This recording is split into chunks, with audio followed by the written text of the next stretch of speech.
being that we went off on the court cases and stuff, that was okay. Has anybody brought a case against some town just doing a moratorium so that they can get their ducks in a row? It's the same, no, but it's the same. The principle of law. It's exactly the same English. Okay. So if you couldn't do it that way, you can't do it with a moratorium. But you can. It's the same thing. All zoning laws are police power-based laws. And a moratorium law, though not zoning, is police power. It's the same legal. So no. So no one's brought a suit. If they did bring a suit, the cases that are out there hold, I don't want to say indicate because that's too great, they affirmatively hold that more deference is given to the local authority in the context of a moratorium than a permanent land use, whether it's a zoning or otherwise, because the moratorium is temporary. So if there was any distinction to be made, it would be in favor of doing a moratorium as opposed to going the other way. Can you go through the steps of enacting a moratorium? Like, what are the steps, maybe the timeline? The steps, assuming that you decide that you want to go that way. No, but assuming that, but I don't want to, there shouldn't be any implication that anybody's decided already that you want to enact it. No, I need to know. But if you decide you want to enact it, the short and dirty, and if you did, we talk about some other things, kind of in mixed company, but the minimum requirement is that you go through the same public hearing process that you would with any other law, which might be 7 or 10 days, depending on which way we go. And then because this is a land use law, you have to go through something called 239M review, which is basically before you vote on a law, you have to give it to the county planning department. Okay, let's back up, because for one, we don't have many laws on the books. And I know in my time, I've not gone through a law, even a simple one. Okay.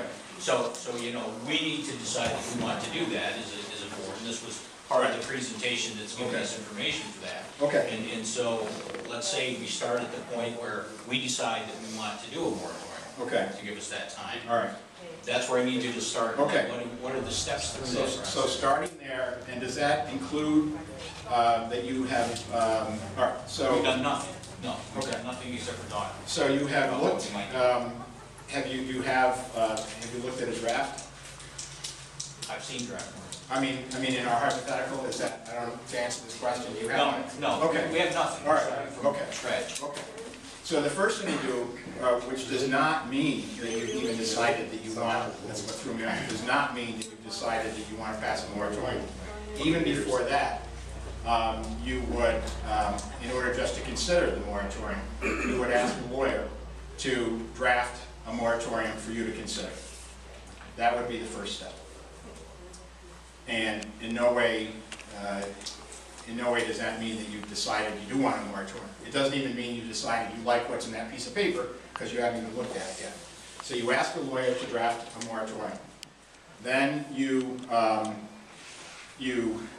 review it in a public meeting, like any other business.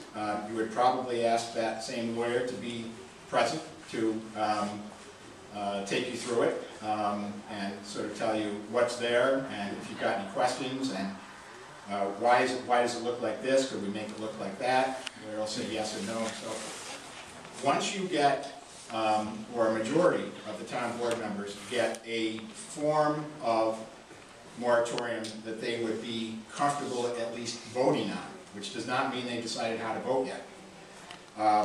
Leaving aside the review that I'm talking about, then like with any law you pass, whether it's this or any other kind of law, in order to pass a law you have to have a public hearing, a duly noticed public hearing. And you have to put the notice in, whatever it is, 10 days in advance. The clerk has to post a notice of that public hearing where you're going to talk about that in the local paper, etc., your official paper, etc. There are other things that you might do in addition to this, but I'm just giving you the bare minimum now. That's all I want to give right now. So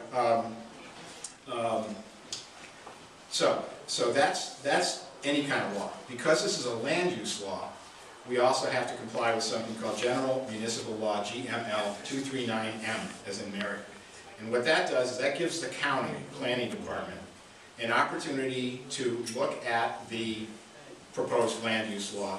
They're only allowed to look at possible, quote, county-wide impacts. So if they say things like you're preempted, that's not, they don't get a vote on that, because that's not county-wide impact.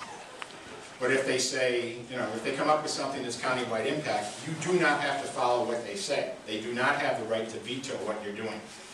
But if they do something like that, and you don't want to follow their suggestions that relate to county-wide impacts, then you can still pass the law, but you have to have a supermajority. So on a 5-person town board, where 3 would have carried the day before, you now need 4.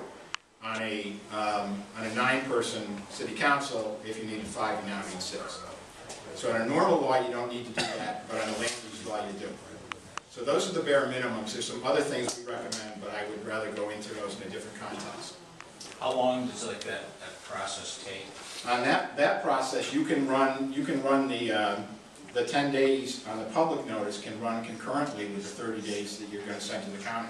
So in theory, once you had a form of a moratorium that you wanted to consider voting on, you basically could get in and out of there in 30 days.